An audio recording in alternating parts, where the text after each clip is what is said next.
بالله السميع العليم من الشيطان اللعين الرجيم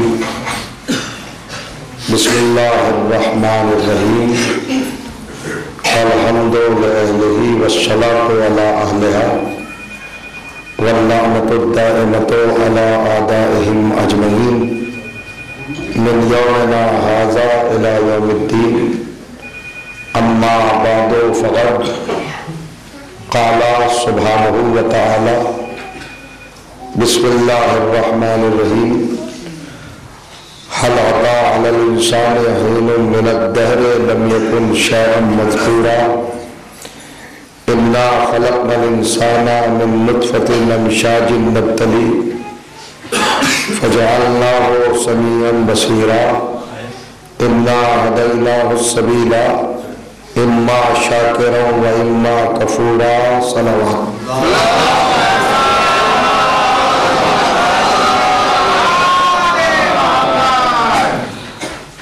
برادران ملت اور عزیزان مظلوم کربلا، اس مخصوص اور اہم گفتگو کے لیے آپ کی پاکیزہ خدمت میں قرآن مجید کی جن گرامی آیات کی تلاوت کرنے کا شرف حاصل کیا۔ یہ مقدس اور مطہر آیات کلام الہی کے 76ویں سورہ یعنی سورہ مبارک ہے الدہر کی ابتدائی اور مسلسل 3 آیات جن کے حوالے سے کائنات کا پروردگار عظمت انسان اور مقصد تخلیق کے عنوان پر گفتگو فرما رہا ہے۔ ان آیات میں عالم انسانیت اور جہان بشریت کو یہ بتایا گیا ہے کہ ہم نے انسان کو کتنا عظیم، کتنا معزز، کتنا باوقار اور کتنا صاحب رفعت بنا کے پیدا کیا، اور ساتھ ہی ساتھ اس کے ذہن میں، اس کے ضمیر میں، اس کے شعور میں اور اس کے احساس میں یہ تصور اور یہ کیفیت بھی پیدا کی جا رہی ہے کہ وہ تدبر کرے، تفکر کرے اور فکر کرے اور اپنے وجود پر نظر کرے اور پھر یہ طے کرے کہ ہم نے اس کو کیوں پیدا کیا، کس مقصد کے تحت پیدا کیا، کس ریزن کے تحت پیدا کیا اور کس سبب سے انسان کو ہم نے پیدا کیا۔ ہمارے پیش نگاہ انسان کے تعلق سے کیا کیا مقاصد تھے اور کیا کیا منصوبے تھے، یہ خود انسان کو چاہیے ہے کہ وہ اپنی ہستی پر، اپنے وجود پر نظر رکھ کے اور اپنے وجود میں خود اترنے کی اور جھانکنے کی کوشش کرے۔ پروردگار عالم نے ان آیات میں 2 مرتبہ انسان کا تذکرہ کیا ہے اور ظاہری طور پر ہمیں یہ بتایا گیا ہے کہ انسان 2 طرح کے ہیں۔ ایک وہ مخصوص انسان جو کائنات سے پہلے موجود ہے اور ایک وہ انسان جو کائنات کے بعد عالم وجود میں آئے۔ تو جو کائنات سے پہلے کے انسان ہیں ان کے لیے انداز گفتگو الگ ہے اور جو بعد میں پیدا ہوئے ان کے لیے طرز تخاطب الگ ہے۔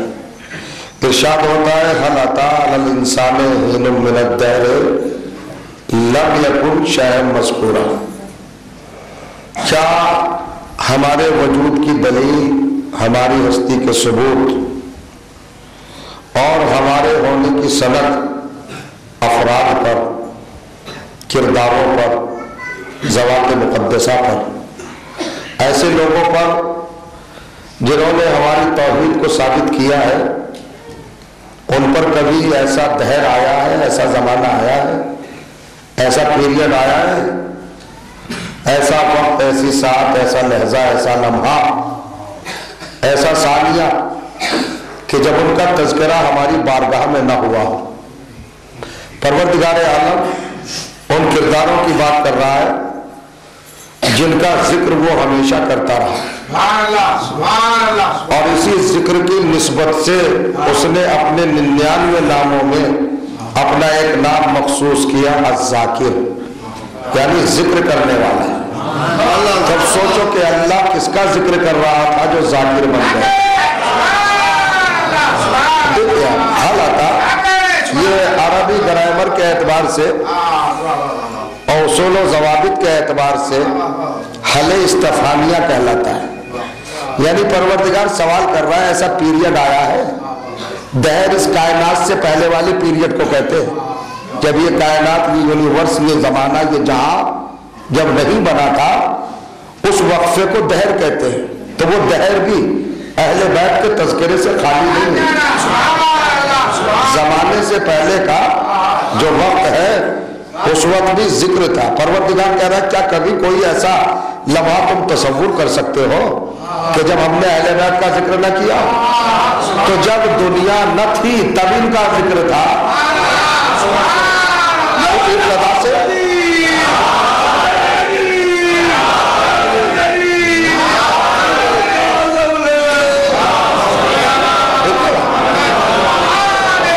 انتہا سے ابتدا کو اور ابتدا سے انتہا کو پہچانیے۔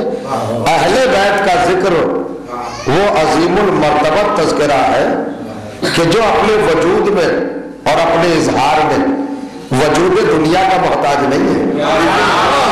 دیکھ رہے ہیں، دنیا نہ تھی یہ ذکر تھا، دنیا نہ ہوگی یہ ذکر ہوگا۔ چونکہ پروردگار عالم نے اہل بیت کے ذکر کا ذاکر دنیا کو نہیں بنایا، اپنی ذات کو بنایا۔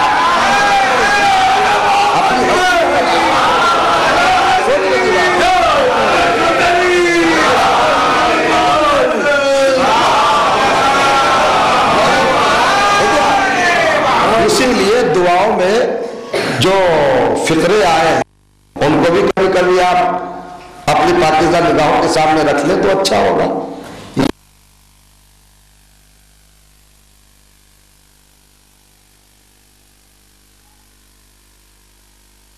ذاکرین کا احسان مند نہیں ہے، ممنون کرم نہیں ہے۔ اگر تم ذکر کر رہے ہو تو تمہارے لیے شرم ہے، تمہارے ذکر کرنے سے اہل بیت کا کوئی احسان نہیں ہے یا اہل بیت کا کوئی کرم نہیں ہے، تمہارے اوپر کرم ہے۔ اب دیکھیے تو پروردگار ان لوگوں کا تذکرہ کر رہا ہے جب نہ مادہ تھا، نہ میٹر تھا، نہ کوئی چیز مخلوق تھی، نہ کوئی شے تھی، ہے نا، اس وقت کی بات کر رہا ہے، دہر سے پہلے۔ اب میں کیسے سمجھاؤں اپنے قوم کے نونہالوں کے سامنے کہ دہر کیا ہے؟ کبھی سوچ لیے گا اس زمانے سے پہلے یہ جو زمانہ ہے نا، چاند، سورج، ستارے، ان سب چیزوں کے بعد یہ مادہ جو ہے، میٹر جو آیا ہے، اس سے پہلے کا تصور کیجئے آپ، کچھ بھی نہیں تھا، بس ذات واحد تھی۔ اس وقت بھی تذکرہ ہے اہل بیت اور ذکر اہل بیت۔ اگر آپ پورا قرآن پڑھ جائیے، قرآن نہیں آپ یوں ہی آزاد تاریخ دیکھ لیجئے، آپ کو ہر ایک چیز کی تخلیق کا سورس، کریشن کا سورس مل جائے گا، سورس آف کریشن ہر چیز کا مل جائے گا۔ اگر آپ پوچھیں بھائی فلاں چیز کہاں سے پیدا ہوئی، تو اگر آپ ریسرچ کیجئے گا، تحقیق کیجئے گا تو پتہ چل جائے گا۔ آج یہ ایسے 1 منٹ کے لیے میں ٹی وی دیکھ رہا تھا خبروں کے لیے، تو وہاں پر دیکھا ہے، انہوں نے دیکھا کہ سانپ جو ہے چھپکلیوں سے پیدا ہوئے، یعنی ابتدا بتا دی پیدائش کی۔ پھر چلے ڈائناسور پہ انہوں نے بات کی، یہ کب بنا تھا، کیسے بنا تھا، پھر آگے بڑھا، اب قرآن کھلا، سورہ رحمان 55واں سورہ 15ویں آیت، ارشاد ہوا انا خلقنا الانسان، غور کیجئے گا، من صلصال، دیکھیے ہم نے انسان کو مٹی کے جوہر سے پیدا کیا، وَخَلَقْنَا الْجَانَّ مِنْ مَارِجٍ مِنْ نَارٍ، اور ہم نے سارے جنوں کو آگ کے بھڑکتے ہوئے، لپکتے ہوئے شعلوں سے پیدا کیا۔ تو پتہ چل رہا ہے نا، سورس آف کریشن معلوم ہو رہا ہے، سبب تخلیق، اور کیجئے گا ذریعہ خلقت معلوم ہو رہا ہے نا۔ ہم نے جنوں کو آگ سے بنایا، انسانوں کو مٹی سے بنایا، ہر چیز پہ آپ کو پانی کائے سے بنا بھائی، ہائیڈروجن، آکسیجن، 2 گیسیں ہیں نا، جب وہ دونوں مل جاتی ہے تو ایک لیکویڈ میٹر بن جاتا ہے، مادہ بن جاتا ہے۔ تو پہلے سے دونوں طرح کی گیسیں ہیں نا، اب پتہ چل گیا پانی کائے سے بنتا ہے، پانی کے وجود کی ہمیں اطلاع ہو گئی۔ آگ کائے سے بنتی ہے، اس کا بھی کوئی میٹر ہوگا، کوئی کیمیکل ہوگا، پروردگار عالم نے ہر چیز کے لیے کوئی نہ کوئی لنک، کوئی نہ کوئی وجہ، کوئی نہ کوئی ریزن، کوئی نہ کوئی سورس، کوئی نہ کوئی رابطہ، کوئی نہ کوئی وسیلہ، کوئی نہ کوئی غرض، اس کی بنیاد، اس کی جڑ کوئی نہ کوئی رکھی ضرور ہے۔ آپ جائیے حضرت آدم کے لیے دیکھ لیجئے، سب کے باپ ہیں، ان کے لیے بھی قرآن میں لکھا ہے کائے سے بنے، اور کریے گا، لکھا ہے نا، حضرت آدم کے لیے لکھا ہے کائے سے بنے۔ لیکن اگر آپ اہل بیت کے حوالے سے بات کریں، ذرا بہت یہ سنجیدہ موضوع ہے، اس کو آپ سن رہے ہیں نا ایک طالب علم کی زبانی، تو ذرا دماغ کھول کے سنیے گا۔ ہر ایک چیز کے لیے کہہ سکتے ہو بھائی جن کائے سے بنے، آگ سے بنے، آدم کائے سے بنے، مٹی سے بنے، انسان کائے سے بنا، خاک سے بنا ہے، پانی کائے سے بنا، آکسیجن ہائیڈروجن سے بنا، یہ چیز کائے سے بنی، وہ چیز کائے سے بنی۔ آپ جائیے، پھر ایک جملہ دیا شارٹ میں قرآن نے، اور کریں گے کہاں تم بھاگے چلے جاؤ گے، کہاں تم پریشان ہو گے، یہ کائے سے بنا، یہ کائے سے بنا، یہ کائے سے بنا۔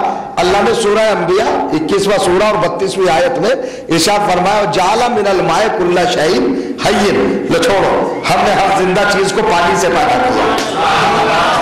ہر زندہ چیز کائے سے پیدا ہوئی؟ پانی سے پیدا ہوئی نا، اور ہر پانی کا شجرہ نسب ملتا ہے کوثر سے۔ دیکھیے نا، کوثر سے، اگر پانی پانی ہے، پانی اسی لیے مطہر ہے کہ اس کا انتساب کوثر سے ہے، تو اب سوچو جس کی نسبت ساقی کوثر سے ہوگی،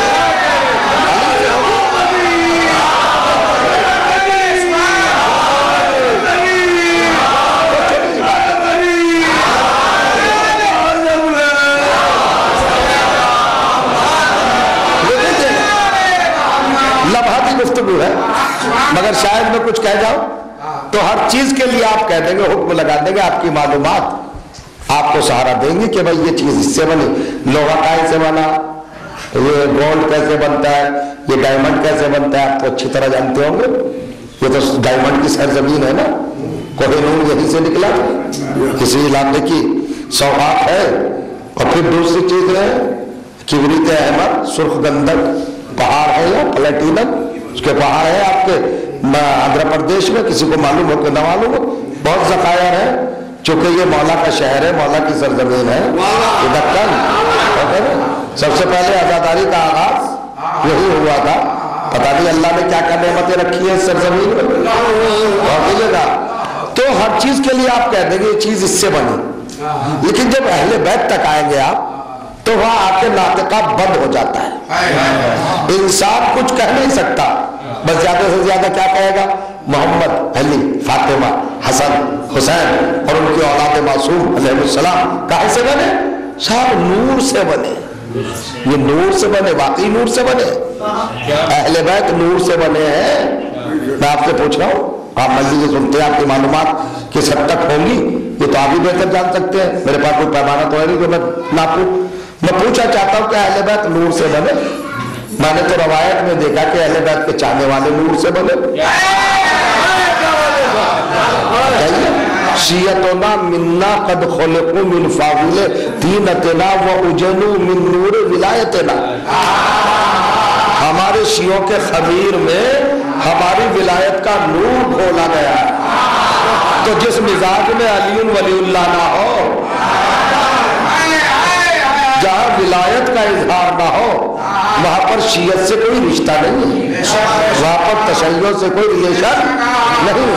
تو آپ نے کہا صاحب اہل بیت نور سے بنے، بہت بڑی بات کہہ دی آپ نے، اہل بیت نور سے بنے، 2-3 منٹ کی گفتگو ہے، نور سے بنے اہل بیت۔ یہ نور ہم نے کیوں کہا؟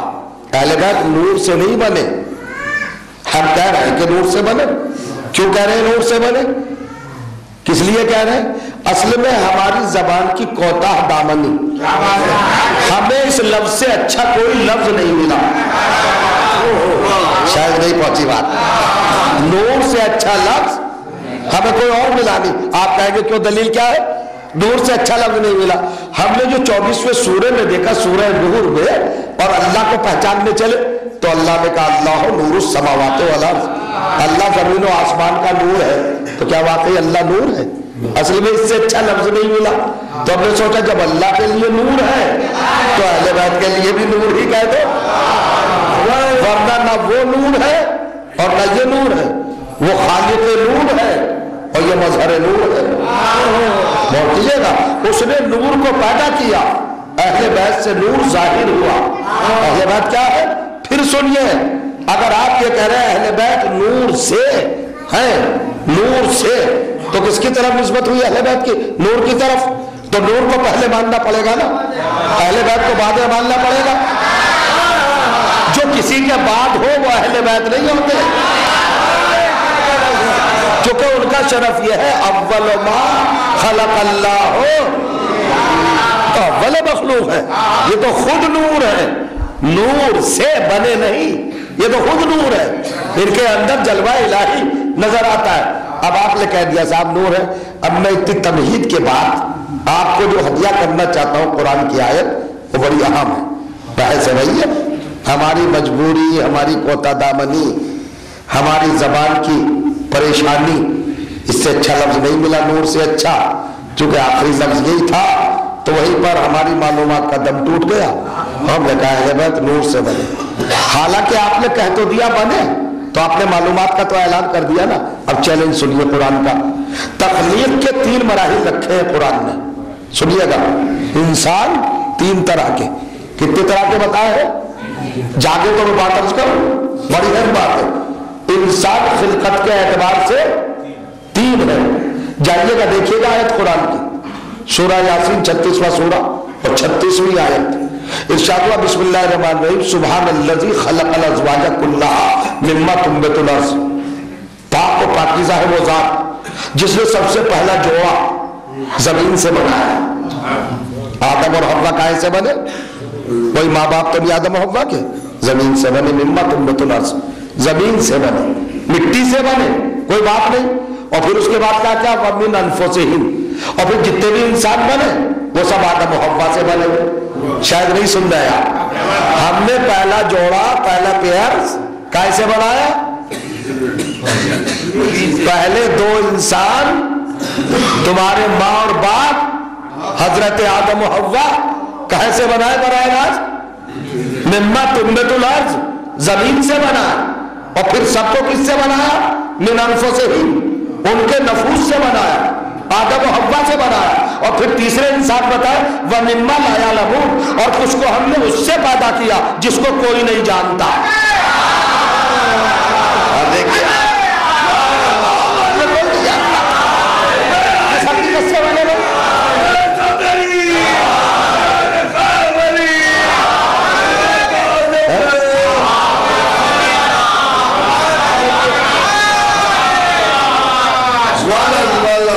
طرح کے انسان ہو گئے نا، آدم و حوا مٹی سے بنے، سارے انسان آدم و حوا سے بنے۔ وَمِمَّا لَا يَعْلَمُونَ، من ما فرام کے لیے آتا ہے۔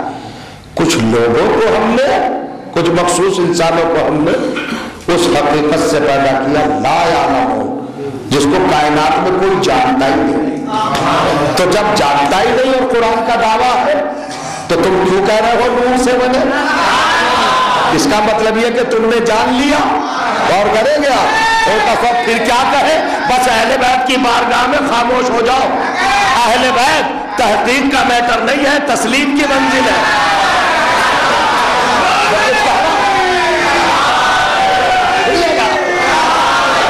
اہل بیت علیہ السلام منزل تحقیق نہیں ہے، منزل تسلیم ہے۔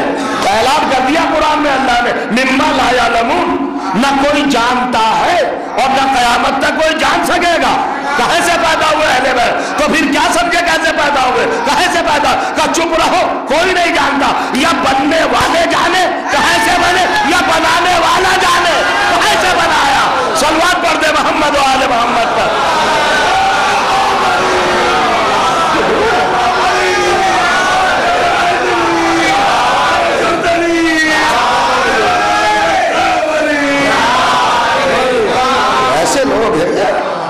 یہ اللہ کے وجود کی دلیل، یہ اس کے وجود کا ثبوت۔ اگر یہ کسی مادے سے، کسی میٹر سے بنے ہوتے، سن رہے ہیں، فکر کر رہے ہیں، اگر یہ عام مخلوقات کی طرح معاذ اللہ خلق کیے جاتے تو سر کٹانے کے بعد نوکے نیزہ پہ تلاوت نہ کرتے،